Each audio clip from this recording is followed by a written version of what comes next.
today is the educational piece of the weekend gathering, and we call this the Exchange. And it's called the Exchange because it is the time for us to exchange information and ideas, to meet the people who are actually pulling off the Claremont Lincoln vision, and to learn the skills to be the social change agents that we would like to be.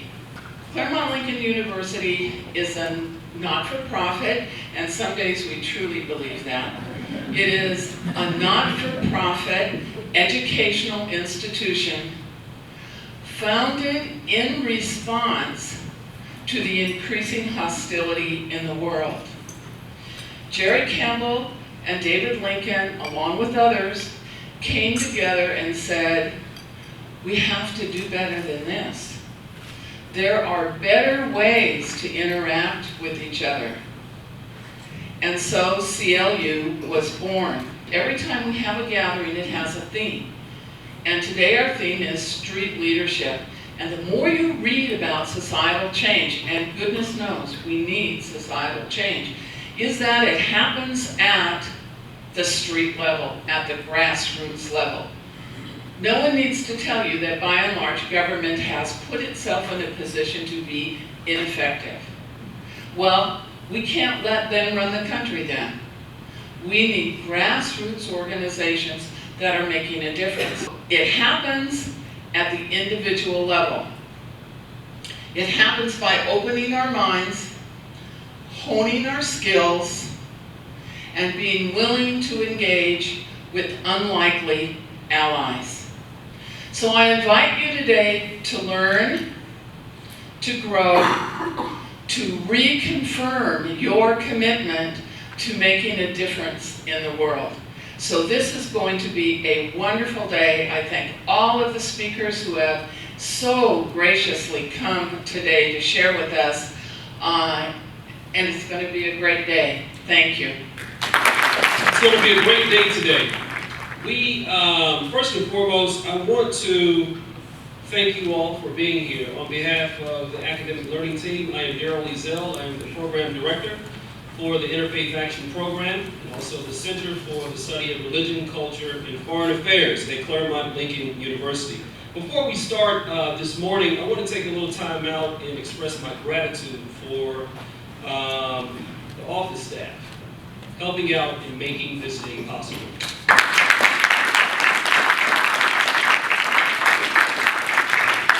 As Eileen just indicated, today's theme, street leadership, or better yet, leading from the street, is extremely important. That's our theme for the weekend, and most importantly today.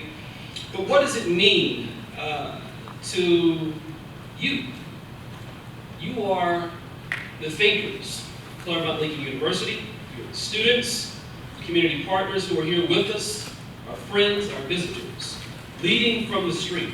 One thing that we know at CLU is that in order that we may understand better how to engage at-risk communities here in the United States of America, wherever, around the world, we need to listen. So oftentimes, activists, nonprofit leaders, educators go into communities and try and engage from the top down. It's the wrong way. We know now that we need to listen and engage from the bottom up. So today's event will be somewhat of a case study to understand how to engage at-risk communities. Whether in the United States of America, Brazil, England, Mexico, South Africa, doesn't matter. Key skills are needed. Key skills are needed today to address the communities, the individuals living within the communities, and most importantly, the social problems. Ethical leaders are needed to run nonprofit organizations, but to not run the organizations correctly and appropriately. Faith leaders are partnering with law enforcement today to promote peace and safety within communities. Social impact practitioners are building sustainable infrastructures to ensure children, youth in particular, have access to education. There are a few things that I think we need to understand today. 3 things in particular, quickly. first and foremost, we must understand that theory, in particular, will only take us so far. It will only take us so far. It isn't until we as change makers listen to the lived stories and lived experiences that we will understand better the social context. That's the first thing. Number two, we must realize that the tools used yesterday may not be relevant today.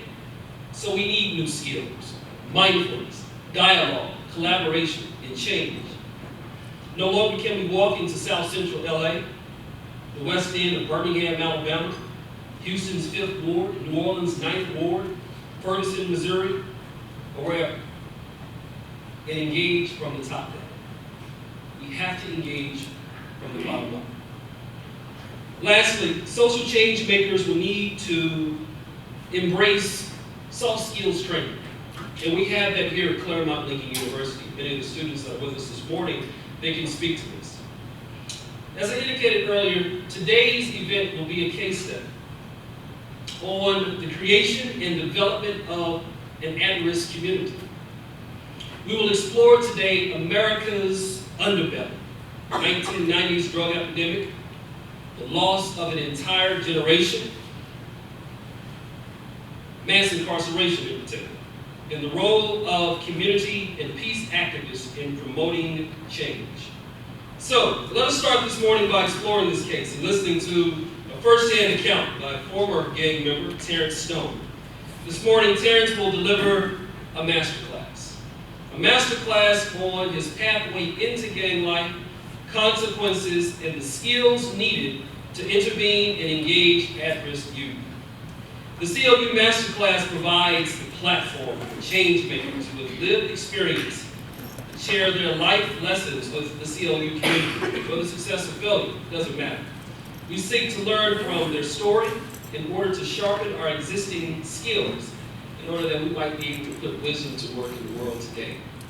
Terrance Stone is the founder and CEO of Young Visionaries Youth Leadership Academy and CEO of Stone Consultants. He is an ex-gang member who has turned his life around and dedicated it to God in the recovery of saving youth. Though gang life proved fierce and, most times, even short-lived, Terrance was loyal to a fault. Ultimately, the consequences of this delinquent lifestyle was a collective 10 years of incarceration, ranging from juvenile facilities to the state penitentiary. Stone has served as a youth counselor and graduated Cal State LA as a state certified gang interventionist specialist. In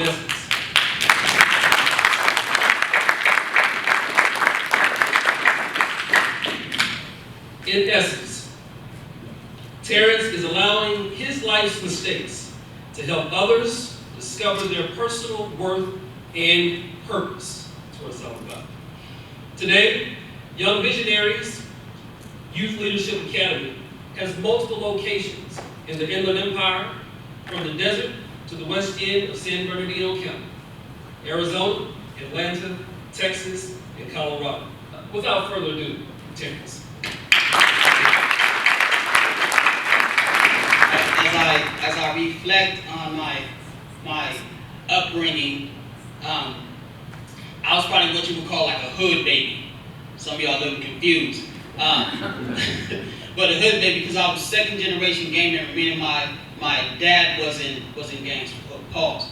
My stepdad was in gangs. My real dad overdosed on heroin when I was 2 years old, and my mother remarried when I was 6. But he was just telling me the story. He's like, I knew you since you were 6 months. I'm like, well, my daddy was still alive. My mama must have been cheating on my daddy. I don't know, something going on, Pops. I don't understand. But being in a household where your dad is a gang member, but not just a gang member, but he was one of the founding members of the gang that I grew up in. So it was kind of inevitable that me and all of my brothers, my younger brothers, inherited this lifestyle.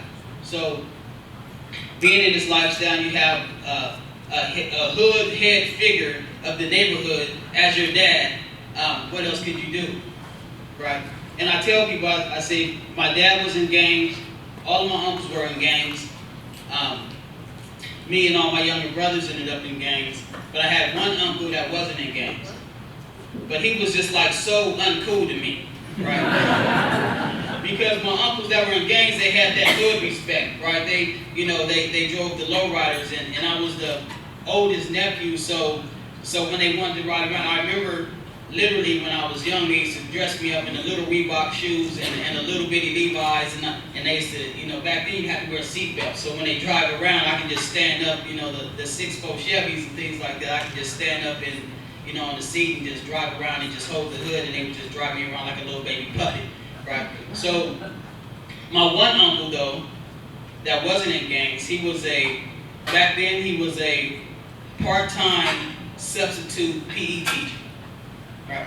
And he drove this green Datsun truck. I don't know if you guys remember the Datsun truck. And the green, it seemed like that green that when you press up against it, literally the paint will be on your clothes. So they gotta stay away from this truck, right? So, but as I watch all of my other uncles and my dad and everyone else, because it was almost just like a family business, gangs and drugs and I'm looking at this and I'm growing up and I'm being almost groomed into this lifestyle, right?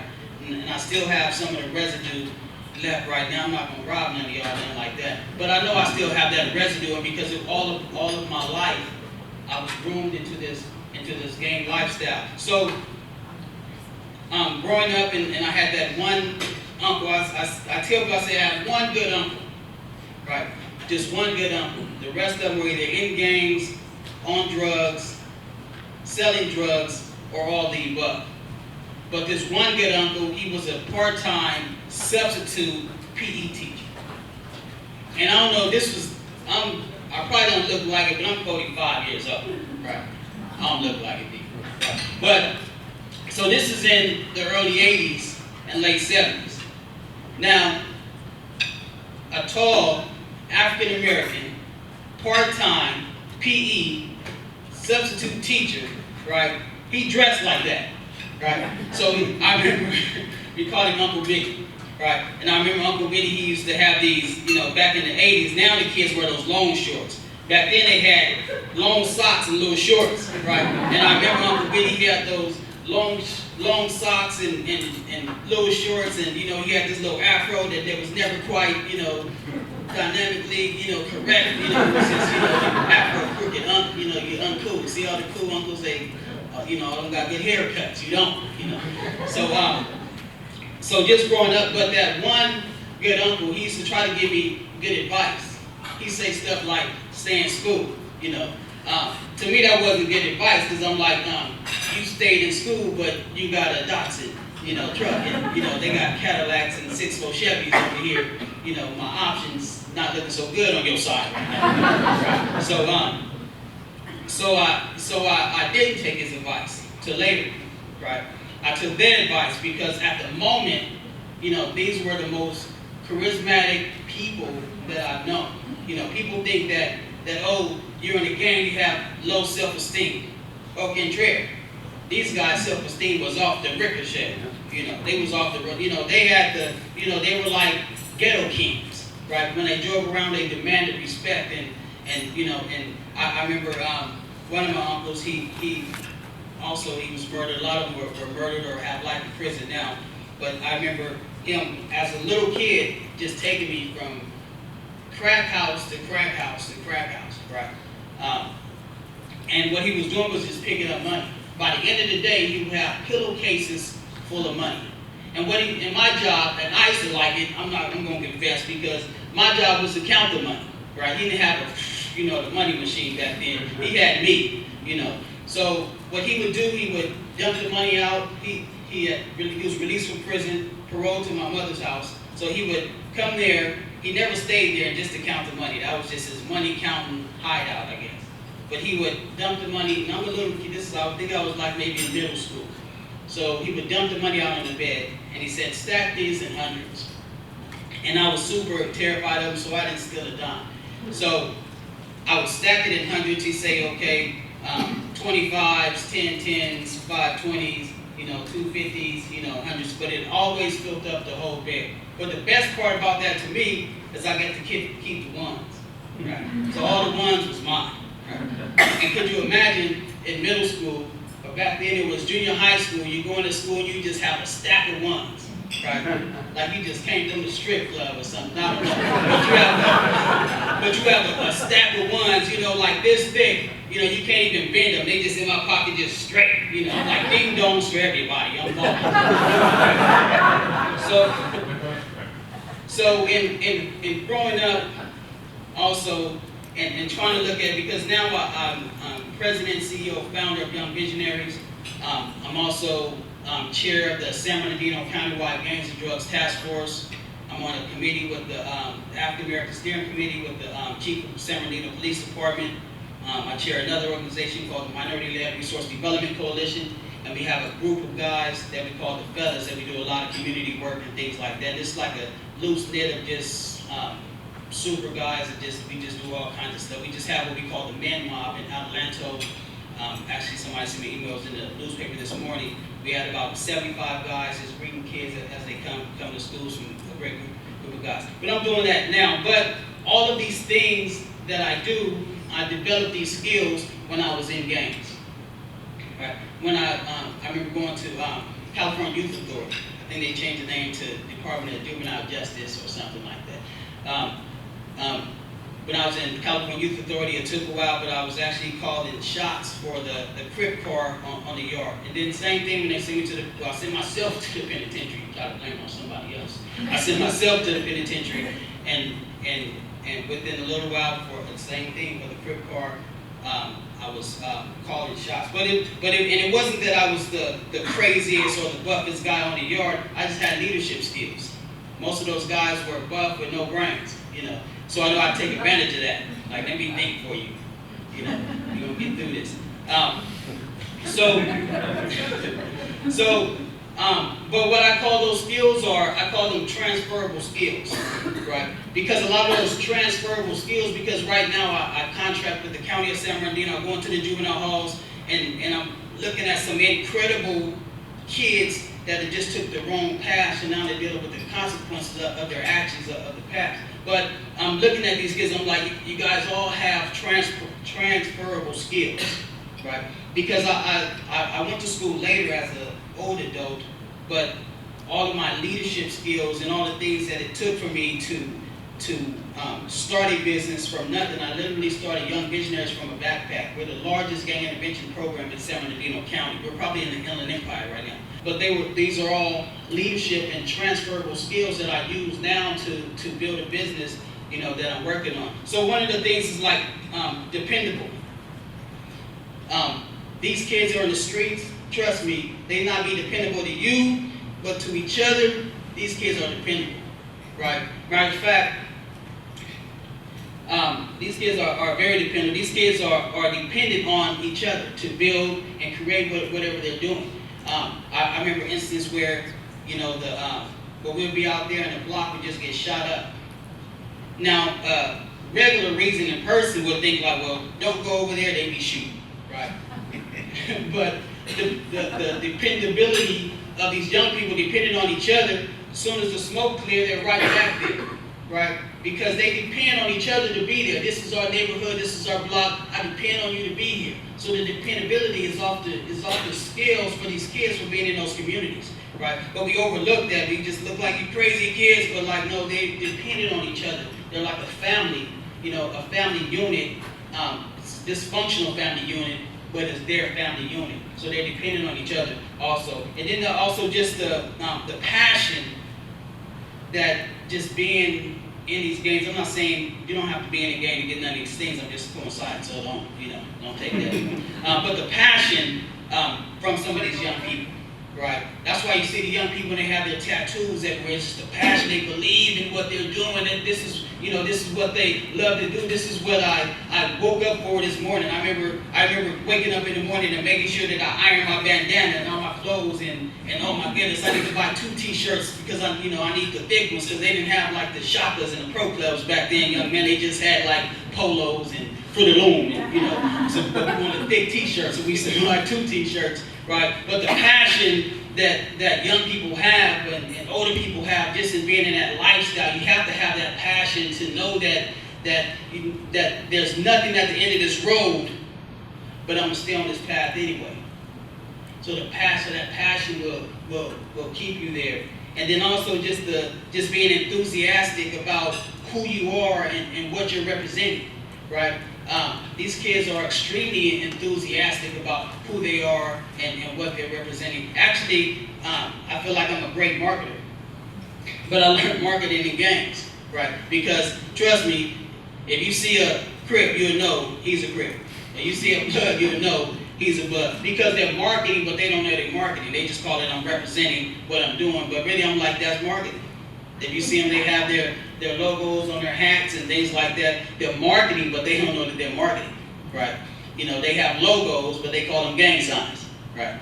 But they're so enthusiastic and just being motivated, right? These kids are extremely motivated on what they're doing, and how they're doing it. Like it takes extreme motivation also to keep you out there, or to keep you out there and you know that I'm not supposed to be out here. Everyone's against me from being out here, but I'm motivated to stay here, right? Or the confidence. I told you, like the gang members, trust me, it's not a low self-esteem sport. This is one of those things that your confidence, my confidence was extremely high. I was proud when somebody recognized me and where I was from. It don't matter what environment I was in. It made me feel good that you recognize, oh, that's such and such and such and such. That's right, baby. Because I was confident in who I was and what I was representing. But these same skills, dependable, passionate, enthusiastic, motivated, and confidence, these are transferable skills that I use now in growing my business. These are transferable skills that I always show kids, like you can do whatever you want to do. Anything you want to do. And let me be your best example, because trust me, I am not the sharpest tool in the toolbox. That means I'm not the smartest person in the room, right? But I'm doing exactly what I want to do. I'm living a lifestyle exactly how I want to live my lifestyle, right? But you can do that too. So my uncles, my one good uncle that with the crooked afro and that Datsun, I hated that truck, but it was his. He went on to be, he actually retired superintendent of Pomona School District some years back. So he went from that part-time substitute PE teacher with the crooked afro, to then I seen him become a counselor at Pomona High School, and then he was vice principal, then looked up, then he was superintendent. Now he's my favorite uncle. Because he's retired and he still contracts with the district and plays golf. He said, "Well, I play golf 3-4 days a week." I was like, "Okay, well, you got the lifestyle I'm trying to indulge in." But literally, almost all of my uncles that were, to me, the good uncles back then, the ones that I looked up to, and the ones that I wanted to be like. I'm trying to think who's out, or who's alive, basically. My stepdad is still here, and actually I just moved him in with me. The tables have turned. So he's with me now, and he's doing good. But he's still, because I think that was the highlight of his life, because this guy was like a gangbang legend, so he still has the war story, and he's still really just dependent upon his reputation from back in the day, and he still lives by that and runs by that, and he's like 67 years old or something like that, right? But the highlight of his life was gangs. So that's all that he has, and that's all that he feels that he has right now. So pathways and consequences. I think with our young people, well, myself, there's a lot of different pathways that we can take. I think it's is because if you have a person and they're coming from this lifestyle or second generation, third or fourth generation, just a lifestyle of gangs, their pathways are limited. Because the conversation in my household wasn't, Terrance, go to school, you can be a doctor. You know, I remember 6 years old, my uncles giving me marijuana to smoke so they could joke and laugh at me, you know. And we would smoke it, it was me and my little friend, we would smoke it because we knew that when they smoke it, they get the munchies. So we knew if we smoke this, we get cookies. So we would smoke marijuana with my uncles so they can laugh, but like, yeah, but there's some Oreos at the end of this conversation though. You know? So, but that was my upbringing. You know, I was that hood baby that you would look at that little baby and be like, he don't have a chance, right? This kid is not going to make it in life because of his surroundings, because nobody's advocating for this kid to you should get straight A's and maybe you should join the baseball team or you should get on the football team, or you know, that wasn't a conversation. I remember my aunt showing me how to shoot a weapon. Right, I couldn't even think I was in elementary school, it was 357 and the gun was too heavy, right? And I couldn't pull the trigger. And she said, "Punk, you can't even pull the trigger." I'm in elementary school, right? So now my motivation is, I'm gonna pull these triggers. Because my aunt called me a punk because the gun was too heavy and I couldn't pull the trigger. So my pathways was limited. And because my pathways was limited based on the environment that I was in, I had to deal with the consequences of those pathways, right? But I thank God for one good uncle. Because even though they didn't say it, Uncle Biddy would say, "Boy, you better go to school." So then, years later, I still remember that. When I got my head straight. And it took me to my adulthood, because I really didn't stop gangbanging or leave till I was like 28 years old.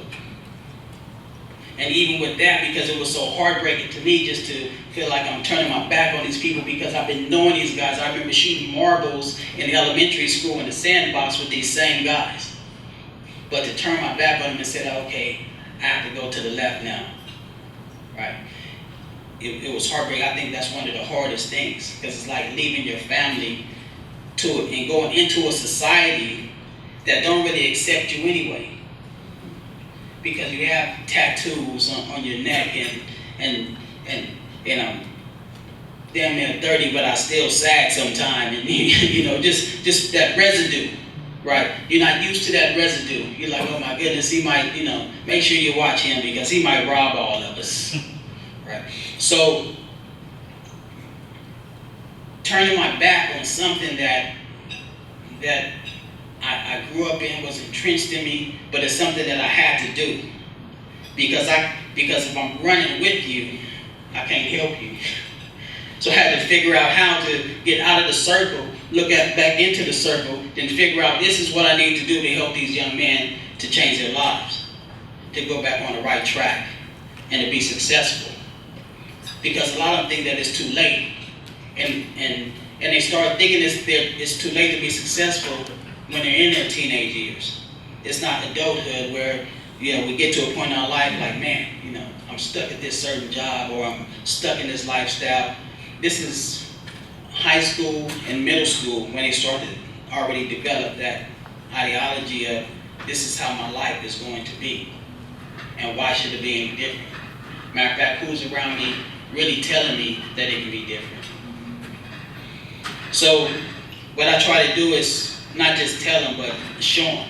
You know, I let them know I have, you know, I went back to school. I have literally over 200 awards for doing what I do. My problem with awards now is I literally have no place to put them. Like literally, I think they're just piling up now. But if y'all want to give me one, it's cool. I'm just saying that I literally have no place to put it. I travel the world on speaking engagements, and and I'm able to take care of my my kids and things like that. But someone has to go and show them. You can't point a kid that grew up in a lifestyle that I grew up in and say, hey, go get a job.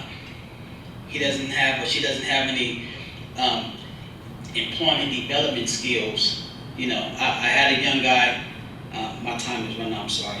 Okay, it's actually up right now. Last thing, I had a young guy, I remember working with this kid when he was like 13 years old. He was in a group home. And usually in San Bernardino City or the county somewhere, so I go in these apartments because I'm the type of guy, I like to go into different hoods, so I like to feel the climate of the community. You can't feel it from up here. You got to go down here and see what's happening. Why y'all mad, right? Why y'all shooting? So I went in these apartments and I seen this kid, called him Trey. And I seen him, and he's older now because it's like 7 years later when I see him, and he's and he said, I said, Trey, what's happening, man? How you doing? He said, well, I'm just out here. I'm just trying to stay out the way. Now, when a young person tell you that he's just trying to stay out the way, that means he's kind of doing criminal activity. He's trying to avoid the police. So I'm just trying to stay out the way. So I said, okay, well, look, come down to my office tomorrow. I'm going to take you to somebody that can get you a job, right? So he did that. He came down to my office, but it was just all wrong. He needed deodorant. His clothes was dirty. He came with his little buddy with the little French braids that needed to be braided. And I was like, man, I can't take you nowhere like that. I said, come back tomorrow by yourself. Leave your little dusty buddy at home, and I'm gonna take you to someone that can give you a job, right? But he didn't come back. And I was just trying to point him in that direction. So when he was there, he was just all wrong, and I sent him into that society that really don't accept you anyway because of the lifestyle that you're in, right? So the next contact I got with Trey was probably last month. One of my childhood friends called me from the penitentiary, from the cell phones. I think they gave away them free government cell phones in the penitentiary because I get so many calls from in there. But he called me and he said my cellie say he know you. I said he do. Trey. I said, oh man, I was like, cause I literally work with over 25,000 kids. So I'm like, Trey, I don't know. I said I probably know him. So he started describing. I was like, oh, little fan, Trey. And then it broke my heart because I realized if he on your phone with you and y'all sillies, this kid is now in a penitentiary with you. And the guy I was talking to has a life sentence right now. So I'm thinking like, man, it broke my heart just to know that, that he left from my office and ended up somehow in the penitentiary. I felt like I felt that one kid right there. My time is up.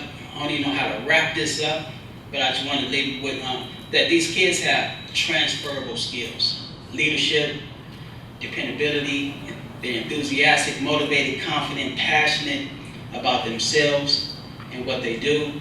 It's just redirecting that energy and those leadership skills into something that's more productive in life. I want to thank you, and thank you for having me up here. Thank you for the invite. I appreciate you, Marcia. At what point did you realize the vision?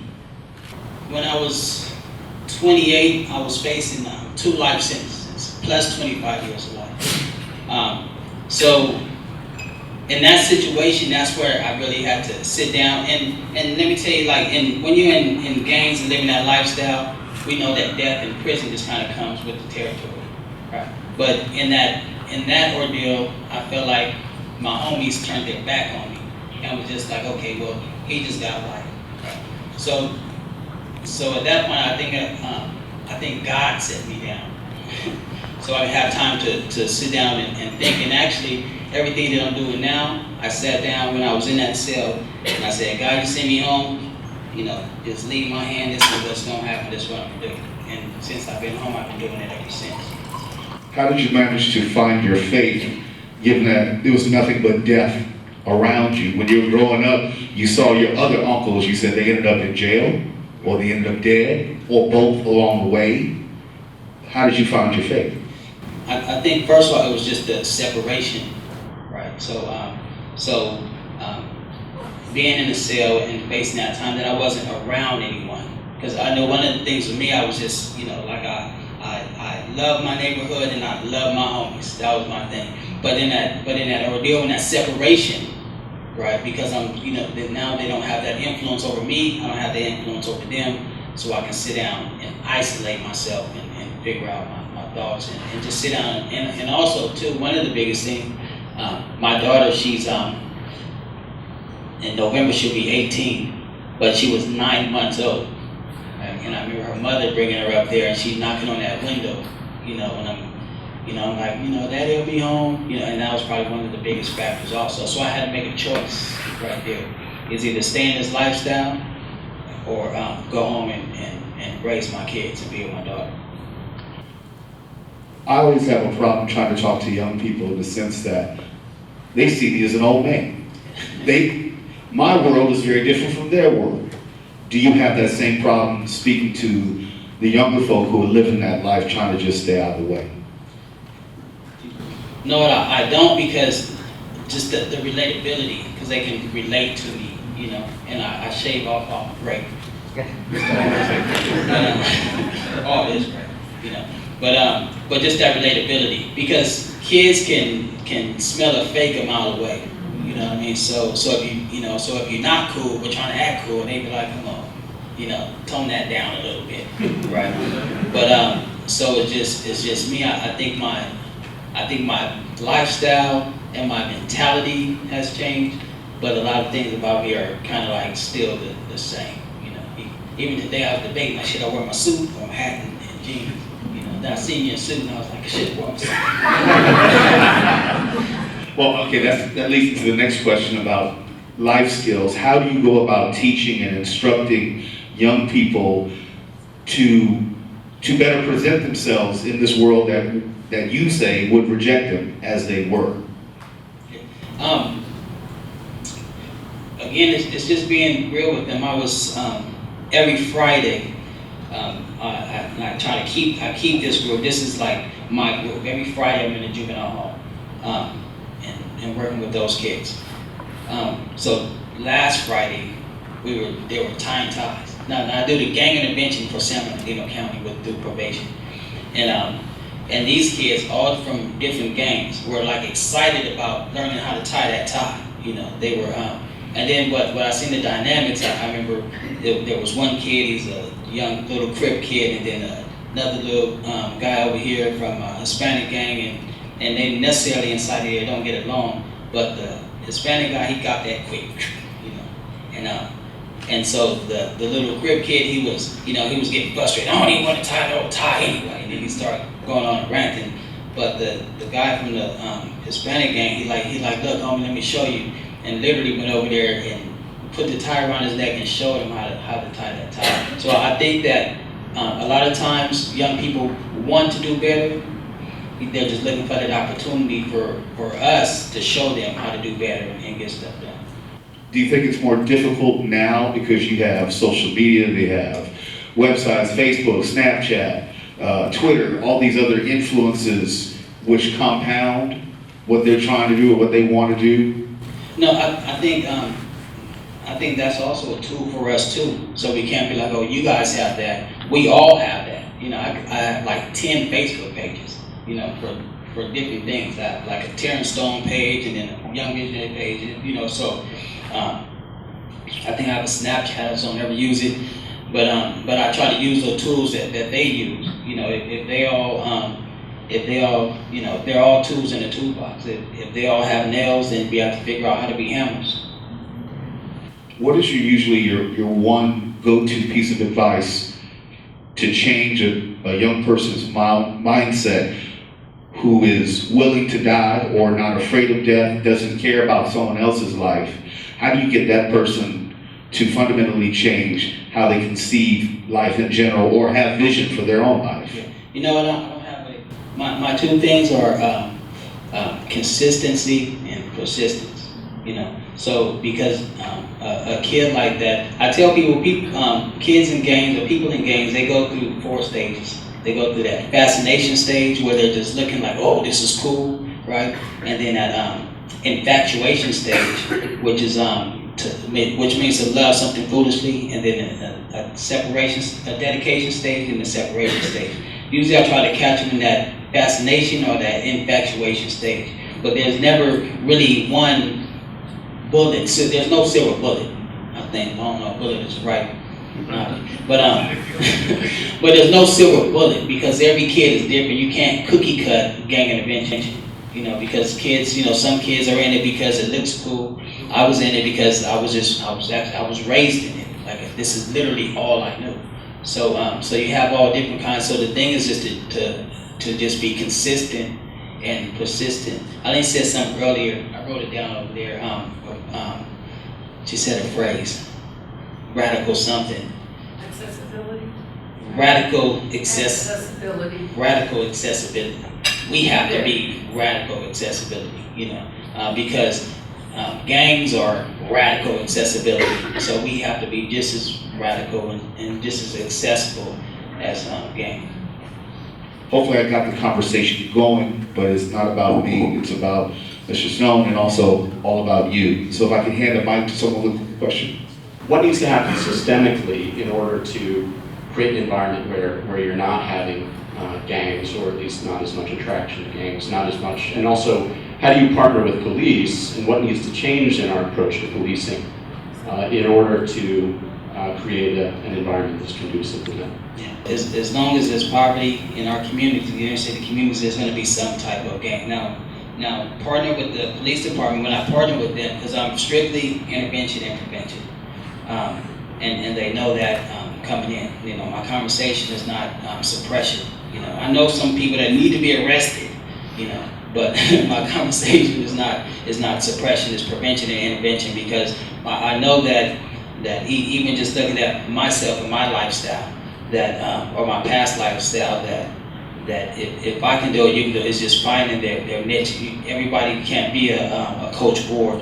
You know, it's a unique individual. Everybody can't be a Rick Ross or a Terrance Stone or any of these. I know thousands of, well, hundreds of people that were very involved in gang life, and most of the time when we come out with a heart to fix it. You know, because we know that, you know, like it was dark in that house and it's light out here. Now let me try to bring some other people to the light so that we can, you know, but they just don't know that there's light out there because they've been living in the darkness for so long. You know, even a glimpse of a little light, it kind of hurts their eyes, and they don't feel like it's ascertainable. But sometimes it's just grabbing that hand, leading to that light, and then going back in there to go get another person. It's not gonna, so systematically, I don't think it's, or systemically, what'd you say? It ain't gonna work. Yeah, it has to be a gradual effort. Like, we have to go out there and do it. What can faith communities do in assisting you in your? I think, first of all, the faith community, you need to come out those churches, you know, and come into the street.